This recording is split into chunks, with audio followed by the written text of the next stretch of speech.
guys, welcome back. It's been a while, but my highly anticipated, from myself, I have been anticipating it. It is my charcuterie board. I love making charcuterie boards, and I thought, why not make a themed one for every holiday and make a pun out of it? It's like my favorite things. If you're new here, I'm Sam. I am you in the kitchen. I am teaching you how to maneuver the kitchen. It's not as scary as it seems. It's intimidating, but once you get comfortable and relax and learn it doesn't always have to be perfect, you are gonna have a blast. There's nothing more exciting than making something and just looking at it and being like, wow, like I made that. That's my favorite feeling in the world. My audience members are growling at me. You're not getting any snacks right now. No snacks. But I am here to help you guys along the way. Charcuterie boards seem also a little intimidating. When you go to the store, what do you buy? What do you put on the plate? Do you just buy the prepackaged cheese and meat platters? They can be so much fun, and you can cater them to exactly what you like, whether you know what you like or not.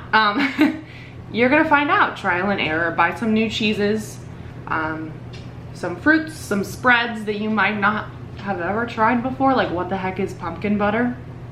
So we're gonna try it out today.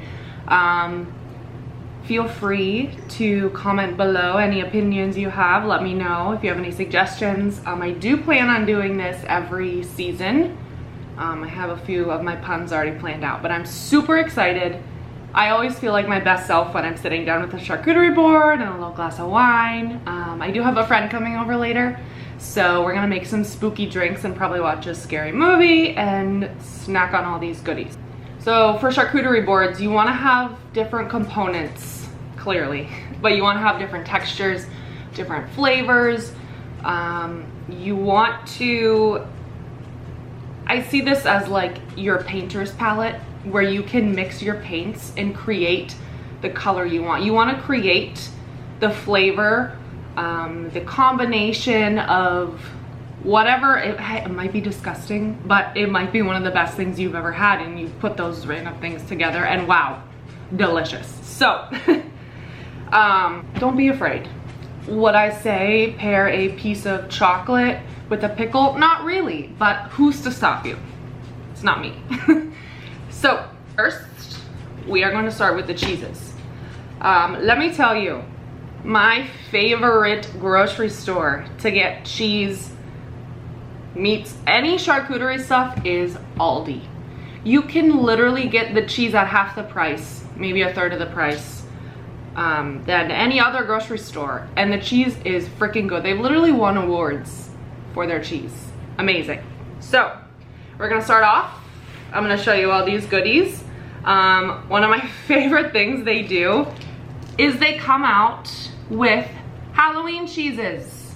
I think they come out with Christmas cheeses too. I have a scary pumpkin spice, a freaky franken sage derby, and batnet crazy cheddar. Literally a bat with a sweater. So I'm gonna get a little close up with these, and we're gonna talk about cheese. All right, so the cheeses we are looking at, you want to get a variety of soft and hard cheeses. You, like I said, you want different textures, flavors, sharp cheese, soft cheese, like a creamy savory cheese that's not gonna overpower everything else. So let me show you what I got. I'm not gonna lie, I got this one just because it looks spooky and I think it'll look kind of bloody when I cut it up. Goat cheese is a great soft spreadable cheese. You can normally just dip your crackers in it. It has kind of a plain flavor, so it will not overpower anything. This is goat cheese with blueberry vanilla wrapped around it. You can absolutely chop up dried blueberries, dried cherries, dried cranberries at home, and you can roll your goat cheese log in them. Make it yourself, but they had this one there. I think it was like $4, so I picked it up. Next we have cranberry white cheddar cheese. I had this at my aunt's when she made literally a giant charcuterie board and I was in heaven. It was freaking amazing. It's literally dried cranberry bits in white cheddar cheese. And also, it looks nice and spooky for Halloween, so I picked this one up too. This is a harder cheese, but it's not like Parmesan where it's gonna crumble. It's still kind of soft. Next up, smoked Gouda. I frickin' love Gouda. Gouda and Gruyere are some of my favorites. Smoked Gouda cheese. See, Aldi promise, twice as nice guarantee. It's always nice. You can get this almost anywhere. It's basically like a fancy Swiss cheese. If I have any way to relate that to you, that is what I would say. We got some basic sharp cheddar because sometimes you just want to feel like a kid and eat some cheese and crackers, and this is what you're going for. Brie. Brie is on most charcuterie boards. It seems fancy. It's not that expensive. All these cheeses were less than $5, 100%. So Brie, if you've never worked with it before, I'll show you when I cut it up, what it's like, all that jazz. It comes in a little container because it's a circle. And that's that. Now we are on to the fun, spooky part. This is now I'm gonna tell you right now, cheese is not my specialty. I had a friend in college, shout out to Shelby, who had a cheese club. My best friend started a cheese club, and I'm always gonna be proud of that fact, but I don't know how to pronounce all the cheeses. I'm slightly lactose intolerant. You could see how that could pose a problem, but I don't always go out of my way to try cheeses. So this is a Wensleydale. I'll put the pronunciation down here so you guys actually know what it is, with cinnamon, ginger, and nutmeg. So when you think pumpkin spice, I'm sure you think like pumpkin spice latte or pumpkin spice, you know, muffin. It's not going to be sweet cheese. It's just going to be like spiced cheese. So this will be really nice to have with crackers and maybe some fruit. Batnik Crazy Cheddar aged cheese. I'm interested to see if this is a white or yellow cheddar. I don't know what the batnit part is. I think they just wanted something spooky, and it's coated in wax. That's what these are. So they're really preserved. They're gonna stay fresh for a while. And then the last spooky cheese from Aldi, Freaky Franken Sage Derby. It's a Derby cheese with dried sage. I'm gonna be honest with you again, I don't know what Derby cheese is, but I'm gonna look it up and we are going to learn together. So now that we got the cheeses out of the way, we're going to talk spreads and fruits. You want a variety, like I've been saying. So I have stone ground mustard. Don't let this scare you. A little goes a long way, but it is a great like tangy flavor if you don't necessarily want a sweet snack. If you want some savory with your cheese and cracker, this is where to go. So on the sweet side, I have some local honey. Delicious. Spend your money on local honey, guys. I don't know if you know, but it actually helps your body adjust to the pollen and the allergies in the area, because that's what's in the bees, and the bees take the pollen and the bees make the honey, and it just goes full circle. I have some lingonberry jam from IKEA. This stuff is not sweet at all, so this will be really nice. It has like whole chunks of the berry in there. They're kind of tart, so I'm excited to have this with the charcuterie board. I just tried this for the first time when I bought it a couple weeks ago. I bought some premium blackberry fruit spread from Aldi as well. And I already opened and tried this, some pumpkin butter. If you don't know what pumpkin butter is, hopefully you've had apple butter. It's the same thing, but with pumpkins. It's not super sweet. It's not super savory, so we'll see what's in here. Pumpkin, sugar, lemon juice concentrate, and then pectin, citric acid just to thicken it up, and spices. That's it. It's gonna be really good, and I'm excited for this. Fruit, apples, grapes, strawberries, and one almost bad peach that I found in my fridge. Make it work. If you have blueberries, throw blueberries on there, like whatever your game is. Olives are a great choice. I don't like olives. Pickles, little cornichons are a great choice. I don't like pickles. That's why I only really have fruit as my vegetable. I also have like some bell peppers. I could add those on, but I got a lot going on here. Meats are next. Meats are also an important part of the charcuterie board. If you have an Aldi or a Sam's Club or a Costco, this thing, $12. I went to my name brand grocery store and you got less than one row of this for about $7. Come on. This is hard salami wrapped mozzarella cheese, prosciutto wrapped mozzarella cheese, and then pepperoni wrapped mozzarella cheese. It's basically a cheese stick wrapped in meat. It seems super fancy. People think you did it yourself. You can buy them. You can't even buy the meat and a cheese separately and make this for under the $12. But be careful, you won't be able to stop eating it. Okay, I also got salami. I don't want anything super spicy because my friend and my girlfriend, I just want to keep it on the playing field. They can have the spicy if they want the spicy.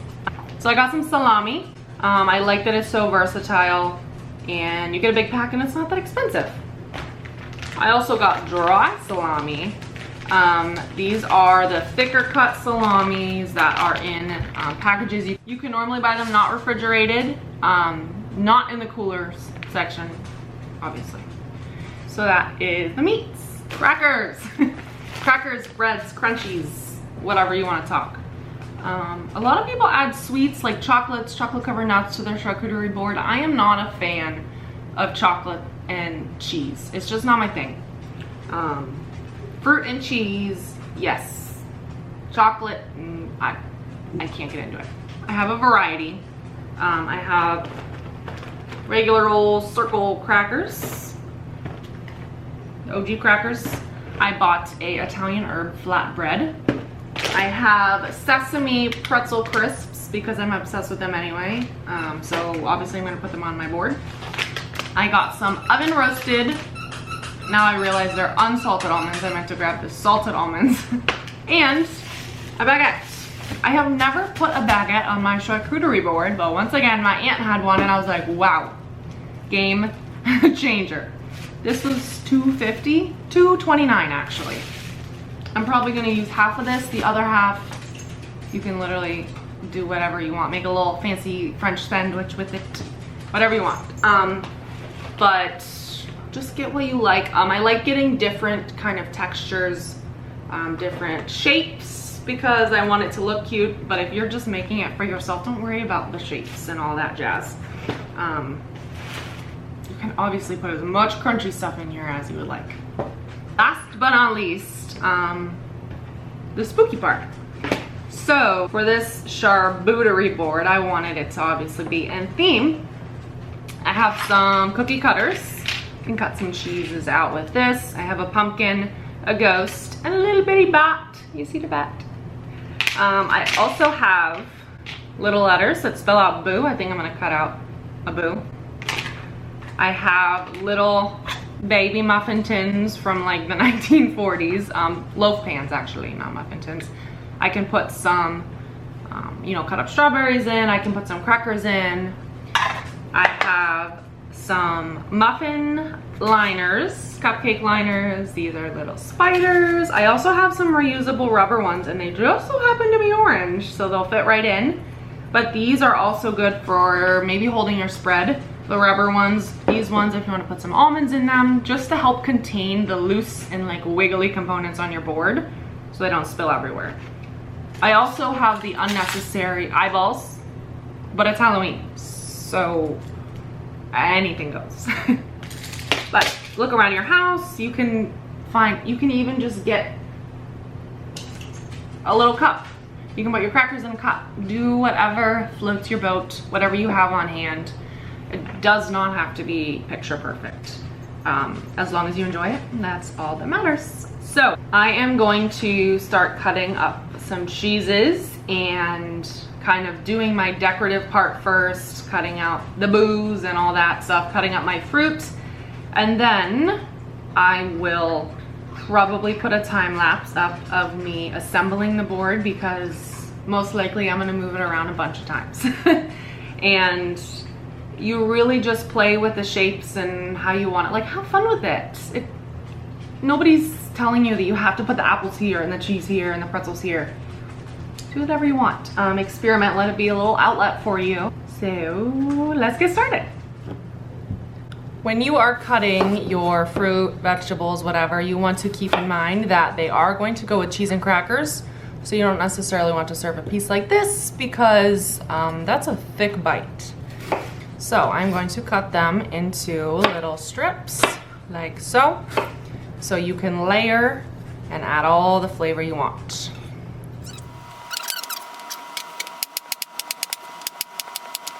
Okay, so now that the fruits are done, I'm going to open my cheese. I'm going to slice it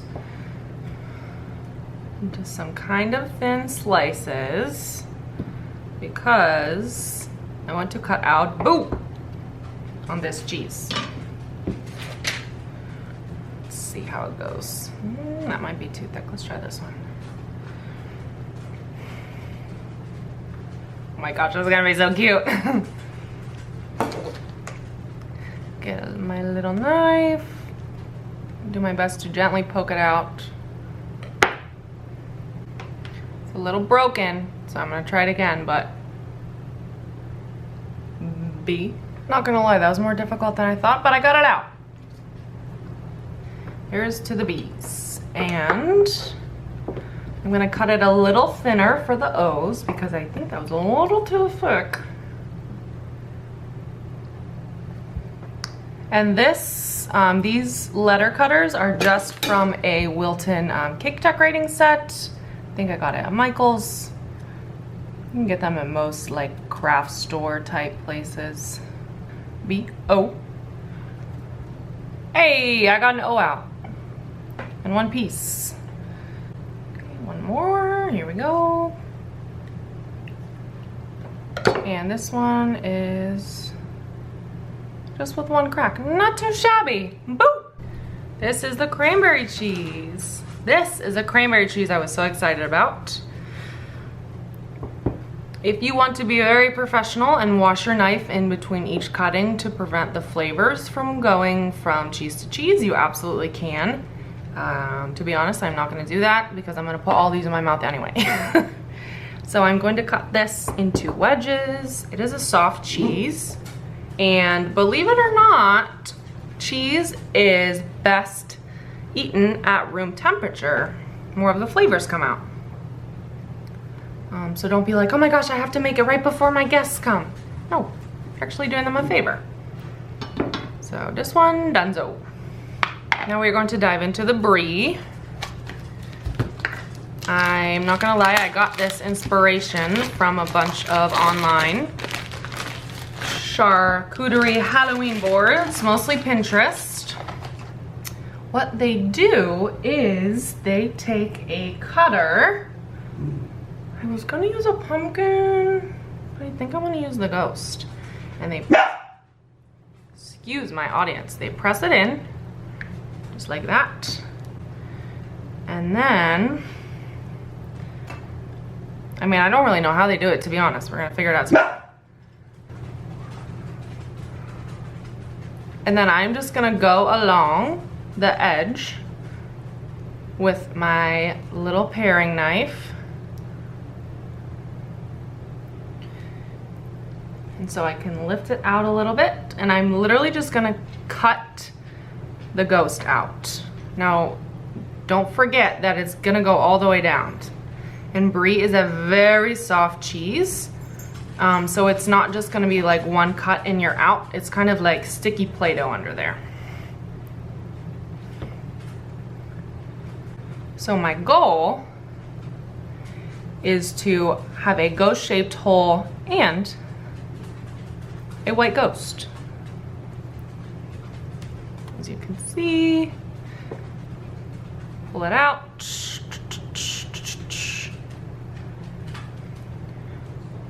There's my ghost and my ghost-shaped hole.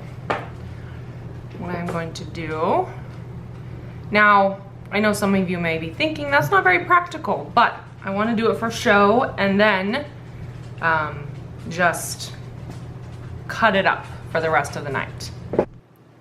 So I'm mid-video going to get a spoon, and look who stole my seat. Sir, this is not for you. What I'm going to do is take my lingonberry jam and fill it into my ghost-shaped hole. I'm gonna use my knife, get in the little cracks.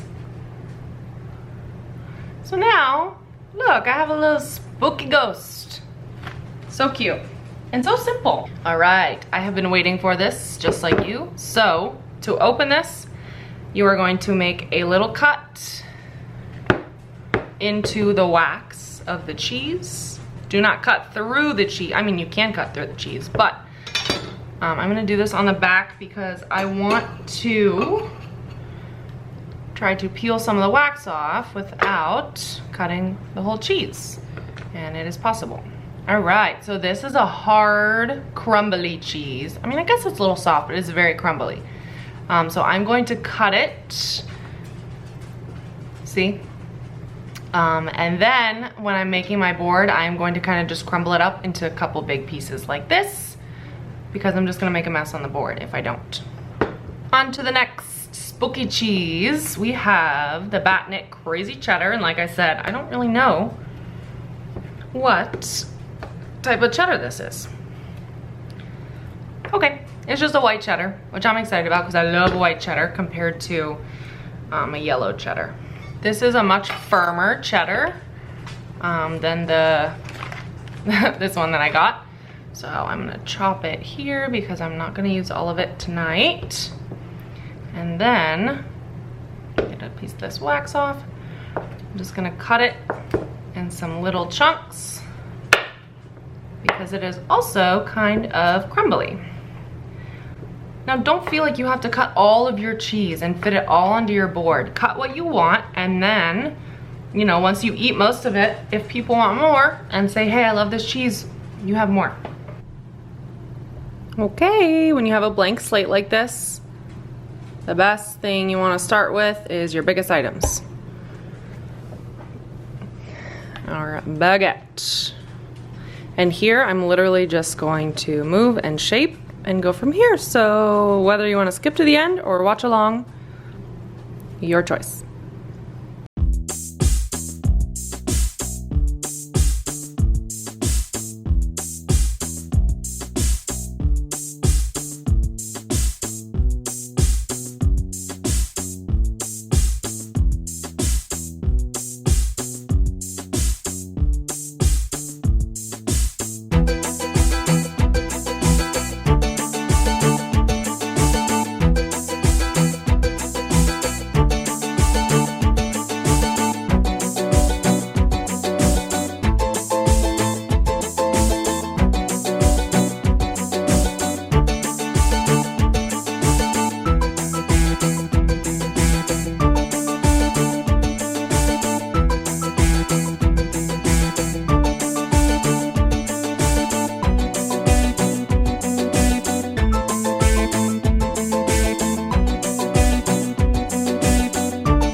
So here it is.